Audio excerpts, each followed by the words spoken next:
Good morning student, I hope you all are well. जैसे कि मैंने second chapter diversity and discrimination का जो इंट्रोडक्शन है पिछली वीडियो दे दिया था, और आज मैं इस न्यूज़ लेसन को स्टार्ट करता हूँ। चलिए रीडिंग स्टार्ट करते हैं। There are many things that we make us what we are, how we live, the language we speak, what we eat, we wear, the games we play and the influence both with the geography and history of the place we were live। हम क्या हैं, हम कैसे हैं, यह कई चीज़ों पर निर्भर करता है। हम कैसे रहते हैं, कौन सी भाषाएं बोलते हैं, क्या खाते हैं, क्या पहनते हैं, कौन से खेल खेलते हैं और कौन से उत्सव मनाते हैं, इन सब पर हमारे रहने की जगह, भूगोल और उसके इतिहास पर असर पड़ता है। देखिए, मैंने आपको पिछले लेसन में पढ़ाया था केरल के बारे में और लद्दाख के बारे में। दोनों जगह जोग्राफिकल और हिस्ट्रिकल दोनों अलग अलग तरह की हैं। दोनों की ज्योग्राफी भी अलग अलग है, दोनों जगह की हिस्ट्री भी बहुत डिफरेंट है, अलग अलग तरह की है।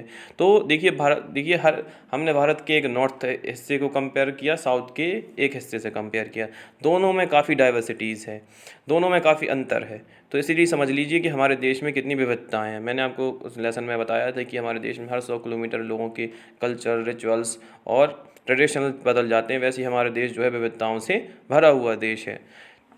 We get an idea how we deserve in India if you look even briefly at the following statement. There are 8 major religions in the world. Every single one of them is parasite in India. We have more than 1,600 languages that are people's mother tongue, and there are more than 100 dances from. Yet this diversity is not always celebrated. This is because we feel safe and secure with the people who look, talk, dress and think like us. देखिए, संसार में प्रमुख 8 धर्म हैं। देखिए, पूरी दुनिया में 8 धर्मों के लोग रहते हैं: हिंदू, मुस्लिम, सिख, ईसाई, जैन, बौद्ध, पारसी और जूइश। और इंडिया एक ऐसा देश है जिसमें 8 धर्मों के लोग रहते हैं, लेकिन हमारे देश में हिंदुओं की संख्या काफ़ी अधिक मात्रा में है। फिर सेकंड नंबर में मुस्लिम्स आते हैं। अगर हम पूरी होल वर्ल्ड की बात करें तो पूरी दुनिया में लगभग क्रिश्चियन धर्म के लोग सबसे ज़्यादा रहते हैं। फिर सेकंड नंबर में इस्लाम धर्म के लोग ज़्यादा रहते हैं। ठीक है, तो वैसे ही पूरी दुनिया में 8 धर्म हैं, तो 8 धर्म को मानने वाले लोग हमारे भारत में भी मिलते हैं, पूरे संसार में मिलते हैं। और हमारे देश में अकेले लगभग 1,600 से ज़्यादा लैंग्वेजेस बोली जाती हैं, और हर एक इलाके की अपनी अपनी अलग अलग मदर टंग है। देखिएगा, जैसे आप क्लास 5th से आए हैं तो आपने एक चैप्टर पढ़ा होगा स्टेट एंड लैंग्वेजेस। तो आपने उसमें 28 स्टेट पढ़े होंगे। तो 28 स्टेट में हर एक स्टेट की अपनी अपनी ऑफिशियल लैंग्वेजेस है। इंडिया में जितने पर्टिकुलर इलाके होते हैं वहाँ जो भाषाएँ हैं वो बदल जाती हैं। तो इसलिए भारत में लगभग 1,600 से ज़्यादा भाषाएँ बोली जाती हैं। और पूरी दुनिया में सबसे ज़्यादा बोले जाने वाले जो लैंग्वेज है वो चाइनीज़ है। चाइनीज़ पूरी दुनिया में सबसे ज़्यादा बोली जाने वाली भाषा है। और यह विविधता हम हमेशा खुश होने का कारण नहीं बनती। हम उन लोगों के सुरक्षित एवं आश्वस्त महसूस करते हैं जो हमारी तरह दिखते हैं, बात करते हैं, कपड़े पहनते हैं और हमारी तरह सोचते हैं। कभी कभी जब हम ऐसे लोगों से मिलते हैं जो हमसे बहुत भिन्न हैं तो हमें वे बहुत अजीब और अपरिचित लग सकते हैं। कई बार हम समझ नहीं पाते या जान नहीं पाते कि वे हमसे अलग क्यों हैं। लोग अपने से अलग दिखने वाले के बारे में खास तरह की राय बना लेते हैं। देखिए, इस चैप्टर में डाइवर्सिटी के साथ एक वर्ड जोड़ा गया, डिस्क्रिमिनेशन। डिस्क्रिमिनेशन मीन्स होता है भेदभाव। तो देखिए, डाइवर्सिटी के साथ कैसे भेदभाव उत्पन्न हो जाता है इस लेसन में आपको पढ़ाया जाएगा। चलिए सेकंड पेज की ओर आगे बढ़ते हैं। Some of these statements see the villagers and ignorant, and see people in the cities are money-minded and lazy. When your opinion about the certain people is always negative, seeing them a lazy thing, as some of these statements, then these become as prejudice that you carry about them. चलिए मैं इस yellow box को पढ़ता हूँ। इसमें look at the statement below that you believe to the true about the ruler and animal life in India. Tick marks and whose that you agree with. Do you have the prejudice against the rural and urban people? Find out this is shared by others. Discuss the reasons why people have these prejudices. Can you list some of prejudices that you have noticed around you? How do they affect the way which people treat us each other? More than 50% of Indians live in villages. People in villages do not use modern technology. In peak harvesting and plantation season, families spend 12 to 14 hours for working in fields. Villagers are forced to migrate to cities in search to work. देखिए, मैं आपको एक जो discrimination वाली बात है, सबसे पहले अगर जानकारी दूँ, जो भारत है वो गाँव का देश कहलाता है और हमारे देश की आधी आबादी लगभग 50% लोग गाँव में रहते हैं। और गाँव के जो लोग, अगर हम गाँव के लोगों की तुलना अगर शहरों के लोगों से करें तो ज़मीन आसमान का अंतर आपको देखने के लिए मिलेगा। जो शहर के लोग होते हैं काफ़ी मॉडर्न होते हैं, लेकिन काफ़ी आलसी भी होते हैं। तो देखिए कैसे इन दोनों में अंतर है। मैं पहला आपको दोनों को कंपेयर करके बताता हूँ। देखिए, आधी से ज़्यादा भारतीय गांव में रहते हैं। लगभग भारत की जो 50% जो आबादी है वो गांव में रहती है। ग्रामीण लोग अपने स्वास्थ्य को लेकर सतर्क नहीं होते। देखिए, गांव के जो इलाके होते हैं वहाँ पे हेल्थ फैसिलिटीज़ कोई अच्छी नहीं होती। लोग अपने स्वास्थ्य के बारे में बिल्कुल ध्यान नहीं देते हैं और वे बहुत अंधविश्वासी भी होते हैं।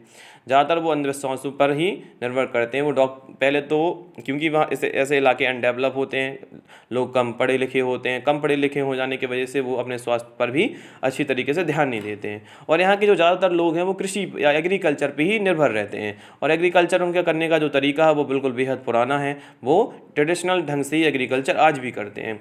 गाँव के लोग बहुत पिछड़े हुए हैं और वे कृषि की आधुनिक टेक्निक है, मॉडर्न टेक्नोलॉजी का यूज़ नहीं करते हैं। ठीक है। और फसल की बुवाई कटाई के समय ही परिवार के लोग, जो उनका जो काटने, जब फसल की जब बुवाई होती है कटाई के समय ही वो खेतों में लगभग 12 से 14 घंटे काम करते हैं। और ग्रामीण लोग, अब देखिए एक मैं आपको जानकारी दे दूं कि भारत में जो है गांव लगातार खाली होते चले जा रहे हैं और ज़्यादातर लोग अच्छी सुख सुविधाओं के लिए शहरों की ओर जा रहे हैं। बिकॉज जो हमारे जो विलेजेस हैं वो डेवलप नहीं है, वहाँ एजुकेशन सिस्टम भी नहीं अच्छा है। तो वहाँ के लोग चाहते हैं कि उनके बच्चे अच्छे पढ़ें और अच्छी जॉब में जाएं, इसलिए वो गाँव को छोड़कर शहरों की ओर जा रहे हैं। तो ग्रामीण लोग काम की तलाश में शहरों की ओर स्थानांतरण कर रहे हैं। अब देखिए, अब बात करते हैं शहरी लोगों की। शहरी लोगों का जीवन बहुत आसान होता है। यहाँ के लोग बिगड़े हुए और आलसी होते हैं। शहरों की जो लाइफ है बहुत फास्ट होती है। यहाँ के ज़्यादातर लोग अपना ज़्यादातर समय अपने काम पे ही दे देते हैं और काफ़ी आलसी होते हैं। शहरों के लोग अपने परिवार के सदस्यों के साथ बहुत ही कम समय व्यतीत कर पाते हैं। कि जो सिटीज़ के लोग होते हैं वो अपने परिवार के साथ बहुत ही कम समय व्यतीत कर पाते हैं, क्योंकि ज़्यादातर तो जो शहरों में लोग होते हैं या उनकी जो फैमिली में जो बच्चे होते हैं वो जॉब में ही बिजी रहते हैं, तो एक दूसरे को बहुत ही कम टाइम दे पाते हैं। तो शहर के जो लोग और शहर के ज़्यादातर लोग पैसों की ही चिंता करते हैं। जो थर्ड पॉइंट है, वो शहर के जो ज़्यादातर लोग हैं वो पैसों की ही चिंता करते हैं।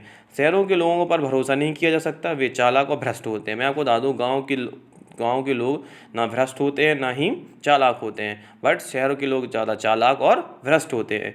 और लोगों की कमाई का एक बहुत बड़ा हिस्सा किराए में आने जाने में खर्च होता है। शहरों में जो ज़्यादातर लोग हैं वो एक जगह से दूसरी जगह जॉब करने के लिए जाते हैं, तो उनका जो आधा पैसा होता है वो किराए में ही खर्च हो जाता है। तो मैं आपको बता दूँ, शहरों की तुलना में जो गांव की जो लाइफ है थोड़ा स्लो है, बट जो शहरों की लाइफ है वो काफ़ी तेज़ है।